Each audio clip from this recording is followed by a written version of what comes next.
CBF define data e horário de mais 6 jogos do Flamengo pelo Brasileirão. Negociação com Fabrício Bruno pode não acontecer. Bruno Henrique é denunciado pela Conmebol Libertadores. Que história é essa, PQD? Vem comigo que no caminho eu explico. Saudação rubro-negra para a maior e melhor torcida do mundo, a torcida do Mengão. Vem chegando nessa manhã de quinta-feira, feriado de Corpus Christi, recheado de informações. Mas antes de mais nada, na humildade de coração, começaram a nos assistir? Deixa o like de vocês. O like de vocês é muito importante. Você que não é inscrito, se inscreva. Vocês que não nos seguem, passe a nos seguir e não se esqueçam de acionar o sino para todos os vídeos. Tudo isso para vocês é de graça. E vocês ficam informados sobre tudo que acontece nos bastidores do mais querido. Então vamos lá, direto e reto. O elenco do Flamengo se reapresenta hoje às 9 horas da manhã no CT Ninho do Urubu para o segundo treino com foco total no jogo contra o Vasco da Gama, que acontece no domingo, dia 2, às 16 horas, no Maracanã. Outro fator importante é que hoje, às 10 horas da manhã, começam a venda dos ingressos para a torcida do Mengão. Para a torcida do Vasco da Gama, começou no dia 27. E hoje, 10 horas da manhã, será aberta aí a venda de ingressos para a torcida do mais querido, que com certeza vai comparecer em massa ao famoso Clássico 2 milhões.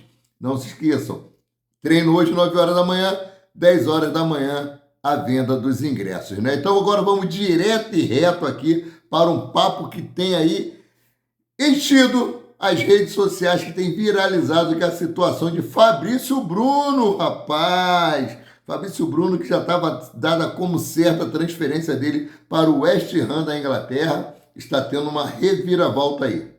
Apesar dos valores aí agradarem demais a diretoria rubro-negra, o valor que o Flamengo conseguiria bater a sua meta de vendas de jogadores estipulada para 2024, parece que pode ter um retrocesso aqui. Pelo simples fato do salário oferecido ao West Ham para Fabrício Bruno ser praticamente o que ele ganha aqui no Flamengo. Isso não está agradando o jogador. Tá? Embora a proposta seja muito vantajosa para o clube, o Flamengo decidiu não pressionar o jogador pela sua saída. Deixou nas mãos dele para que ele possa resolver essa situação, mesmo que seja um grande sonho dele de jogar na Premier League. Alguns fatores estão aí atrapalhando a saída dele para o West Ham. Primeiro, o salário é praticamente o mesmo que ele ganha aqui no Flamengo. E o custo de vida lá na Inglaterra, lá em Londres, é muito maior. Segundo, o tempo de contrato. O tempo de contrato de Fabrício Bruno com o Flamengo vai até 2028. Lá no West Ham, seu contrato iria até 2027. Outro fator também que está pesando, que ele indo para lá, ele teria que ficar 6 meses longe da sua família. Então, assim, ele está avaliando a proposta do West Ham. Ele vai sentar com o staff dele, com a família dele, e vão tentar resolver isso da melhor maneira possível. Eu vou ser sincero, a Maurício Paula Santos, PQD, se eu vou sair do meu país para ganhar a mesma coisa, gastar a mesma coisa entre aspas, vai receber um salário um pouquinho a mais, né? Só que esse um pouquinho a mais não está sendo vantajoso para ele. Então vamos lá, ficar longe do meu país, longe da minha família, e ganhar a mesma coisa com um contrato menor, eu ficaria aqui no Flamengo mesmo, né? Vamos ver aí o que vai acontecer, se ele vai aceitar essa proposta de 1 ano a menos, o salário quase igual ao do Flamengo, para poder se transferir para a Premier League. Eu acho um pouco difícil. O West Ham já falou que esticou a corda ao máximo, que não vai ter nenhum tipo de aumento salarial além do que foi oferecido. Então, meu amigo, essa é a situação de momento de Fabrício Bruno, né? Daqui a pouco eu falo sobre Bruno Henrique, que pode ficar suspenso aí por 3 jogos ou mais, né?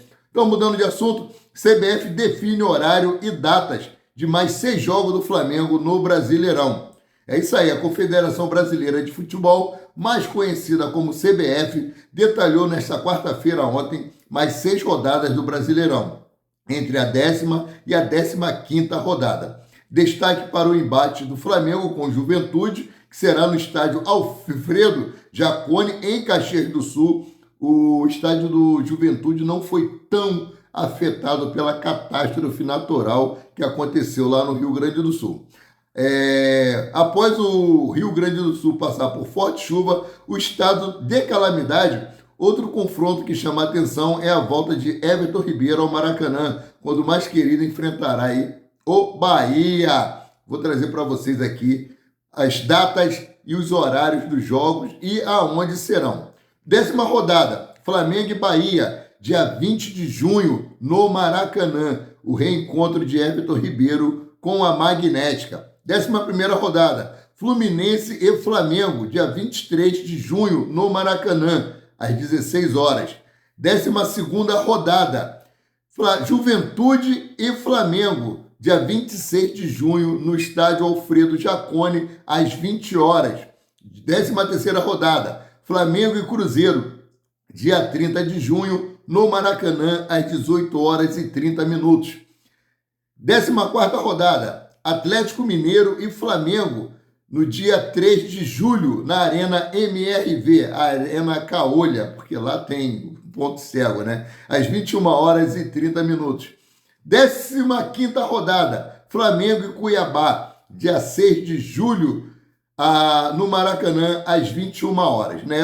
Das 6 partidas detalhadas pela CBF, 4 serão no Maracanã, pois 3 serão como mandante do Flamengo e o outro duelo acontece diante do Fluminense, com o rival jogando em casa. Ou seja, Flamengo e Fluminense administram o Maracanã, o mando de campo será do Fluminense, embora o Flamengo vai jogar em casa, né? Então, mudando aqui de assunto, Matheus Gonçalves manda recado e se emociona após fazer 2 gols pelo Flamengo Sub-20. A grande covardia que está acontecendo com o Matheus Gonçalves, né? Mas ele ontem deslanchou e é mais um motivo para o Tite barrá-lo no time principal. Tite não gosta de jogadores ofensivos. E Matheus Gonçalves fazendo isso vai fazer com que ele fique cada vez mais no banco de reserva, né? Brincadeiras à parte aqui, com 2 gols, o Joia brilhou na vitória do Mengão por 3-1 sobre o Atlético Goianiense na Gávea pelo brasileiro da categoria. Após o confronto, o jogador se emocionou ao dedicar o triunfo para o seu avô. Abre aspas para o que disse Matheus Gonçalves, né?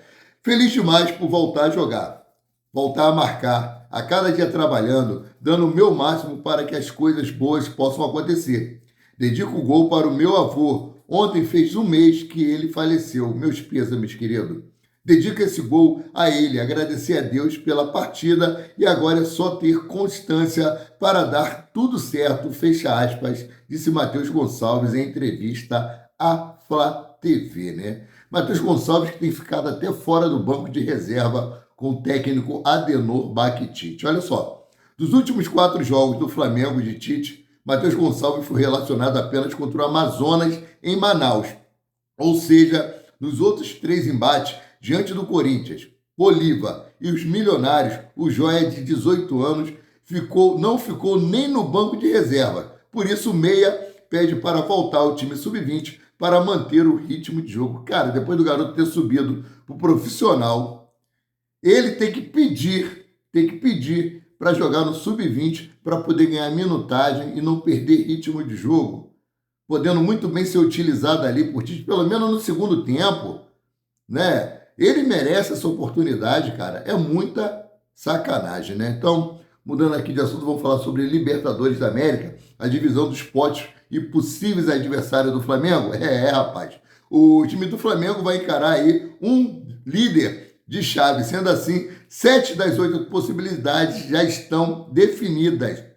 Por quê? Ainda tem jogos aí da fase do grupo do Grêmio, que conta aí com The Strong, o Itipato e o próprio Grêmio. Esses aí podem ser os cabeças de chave aí e figurar no pote número 1. Mas o sorteio vai acontecer normalmente segunda-feira, dia 3. Mas PQD, esses jogos ainda não foram realizados. Como é que vai ser esse sorteio? Vamos botar o grupo do Grêmio é o grupo C. Aí eles vão colocar lá na bolinha. Primeiro lugar do grupo C, segundo colocado do grupo C. Aí quando sair o primeiro colocado, o segundo colocado, já sabe quem será o adversário. Ou seja, pode ter o sorteio e o Flamengo não saber quem será o seu adversário nas oitavas de final da Libertadores da América, assim como outros clubes que estão no pote 2, né? Vamos lá, pote 1 tá o Fluminense, que ganhou ontem, né, de 3-2, São Paulo, aí pode vir aqui, The Strong da Bolívia, o Huachipato do Chile ou o Grêmio. Júnior Barranquilla da Colômbia, o Shakira, Bolívar da Bolívia, Palmeiras, Atlético Mineiro e o River Plate da Argentina. Esses daí são os possíveis adversários do Flamengo na fase de mata-mata, oitava de final da Libertadores da América, né? Agora, falar aqui sobre Jorgian de Arrascaeta, nós sabemos que o Cruz Azul do México não esconde o seu interesse pelo nosso camisa 14. E o Cruz Azul do México enxerga aí o momento em que Jorgian de Arrascaeta está passando no Flamengo, um momento negativo fisicamente, como uma possibilidade de tentar contratá-lo. Olha só, Arrascaeta vive uma fase no Flamengo e Cruz Azul vê triunfo para o negócio. Os mexicanos estão dispostos a investir no negócio. A multa gira em torno dos 50 milhões de euros, cerca de 267 milhões de reais, né? E para isso, os mexicanos estão contando com essa má fase do Flamengo. Eu acho que dificilmente o Flamengo, mesmo nessa má fase, vai negociar Jorgian de Arrascaeta.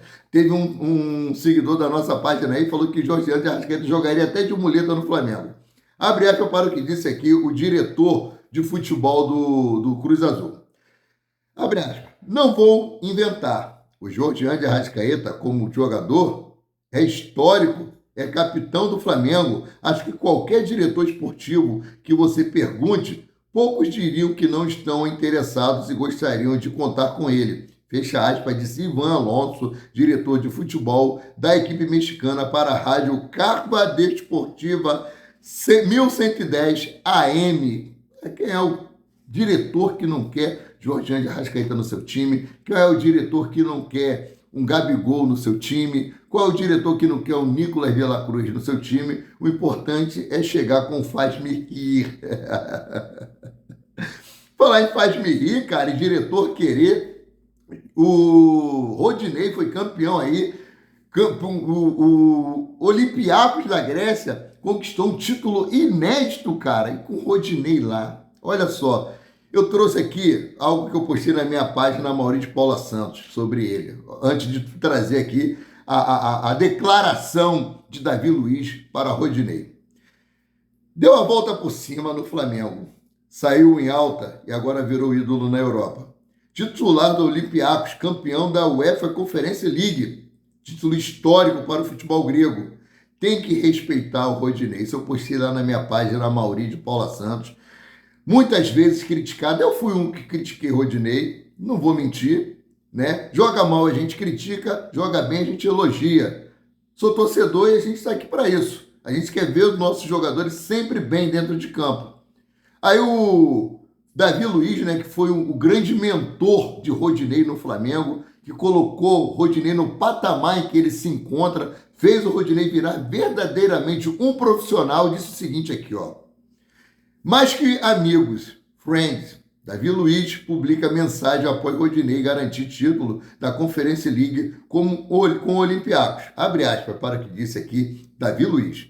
Eu te falei que valeria a pena toda a renúncia, toda a dedicação, que ainda não era tarde para você viver um sonho. Fecha aspas, disse Davi Luiz. Parabéns, Rodilindo, você merece tudo de bom que vem acontecendo na sua vida. Merece e merece muito mesmo. Você se entregou, você se dedicou e você está colhendo os louros daquilo que você tanto almejava, que era jogar na Europa, e está conquistando títulos e virou ídolos, né? Então, mudando aqui de assunto, vamos falar sobre Pedro, artilheiro da Libertadores da América, meus queridos e minhas queridas. Olha só, Pedro chega a 5 gols na Libertadores e se torna artilheiro da fase de grupos. Pedro é o líder em gols da fase de grupos da Copa Libertadores. Ao lado do centroavante do Flamengo estão mais 3 atletas. Paulinho, do Atlético Mineiro, Francisco da Costa, do Bolívar, da Bolívia, e Maximiliano Silveira, do Peñarol, do Uruguai. Todos com 5 gols.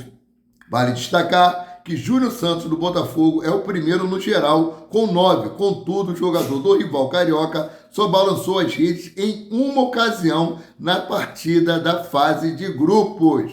Então, pelo que eu entendi aqui, eu vou verificar direitinho os gols que ele fez aí na fase ali da pré-Libertadores, não conta como artilharia. Vou consultar e trago isso para vocês no vídeo da tarde, né? E falando ainda em Libertadores da América, o Bruno Henrique foi expulso após ficar apenas em campo durante 3 minutos e ele foi denunciado pela Conmebol Libertadores da América e pode ficar suspenso até por 3 jogos. Olha só, a denúncia aconteceu com base no artigo 14.1 da letra B do inciso 1 do Código Disciplinar da Conmebol. O trecho diz o seguinte, abre aspas, suspensão por pelo menos um jogo na competição ou por um determinado período por cometer as seguintes infrações: jogada brusca grave, que venha a ocorrer por meio de entrada violenta ou disputa de bola que põe em risco a integridade física do adversário.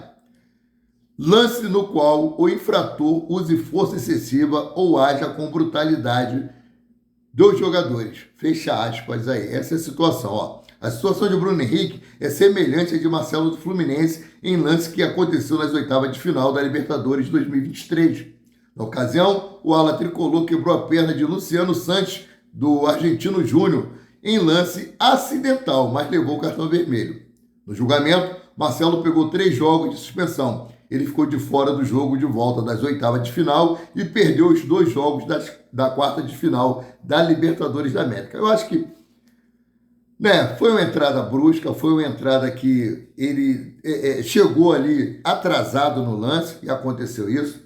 Eu creio que ele não pegue mais de um jogo. No lance do Marcelo, ele fraturou a perna do adversário, também foi sem querer. Marcelo, a gente viu o desespero dele dentro de campo, mas vamos torcer aí para o Bruno Henrique, que isso não venha abalar o atleta psicologicamente. Agora, sobre o Maracanã, o governo prevê homologar a dupla Flamengo e Fluminense como vencedora da licitação na próxima terça-feira. O consórcio aí, formado pelos rivais carioca, pedia a desclassificação de proposta financeira do Vasco e da W Torre, mas desistiu. O Clube de São Januário e a construtora não recorreram. Então, essa é a situação. Acabou essa palhaçada. Flamengo vai administrar o Maracanã juntamente com o Fluminense durante 20 anos, né? E por falar ainda em Maracanã, Renier estava lá no Maracanã assistindo o jogo entre Flamengo e Milionários e brincou ali com o Marcos Braz, né? Olha só, ele falou que tem que voltar. Na saída do Maracanã, o meio-atacante de 22 anos contou que chegou a ter uma conversa com o presidente Rodolfo Landim em tom de brincadeira sobre o possível retorno. Então não foi Marcos Braz, foi Rodolfo Landim, né? Abre aspas, a gente conversou e ele perguntou sobre minha família e ele falou que eu tenho que voltar. Mas isso aí a gente deixa mais para frente e deixa com ele. Ele é que comanda tudo, ele é que manda, fecha aspas, declarou o jogador, né? Contratado pelo Real Madrid por 30 milhões de euros, Renier não conseguiu se firmar na Europa. O jovem coleciona empréstimos para o Borussia Dortmund, da Alemanha, para o Girona, da Espanha, e para o Frosinone, da Itália, que é o time que ele está atualmente, né? Com atuações apagadas, e agora está de volta ao time de Carlo Ancelotti, e ainda não sabe qual será o seu destino na próxima temporada. E Renier diz o seguinte aqui: agora é ter calma, sentar com meu pai e meu empresário para resolver a melhor opção possível para mim. Dei o meu melhor nessa temporada, não foi o resultado que a gente queria. E vamos ver aí as melhores opções, fecha aspas, finalizou Renier. Olha só, eu tenho informações do jornalista Gabriel Reis, dos canais Paparazzo Rubro Negro, de que o Flamengo está negociando o retorno de Renier ao Flamengo. Estou dando crédito aqui ao querido Gabriel Reis, Paparazzo Rubro Negro. tá? Ele trouxe essa informação nos seus canais, nas suas páginas, de que Flamengo está negociando o retorno de Renier ao Mengão. Vocês acham que é uma boa o retorno de Renier para o Flamengo? Deixe os comentários de vocês abaixo e comentem também aí sobre a situação de Fabrício Bruno. Sendo assim, eu fico por aqui, voltando a qualquer momento com mais notícias sobre o rubro-negro mais querido e mais amado do Brasil e do mundo, o Clube de Regatas do Flamengo, eu e Caramelo. Saudações. Oh, meu Deus do céu.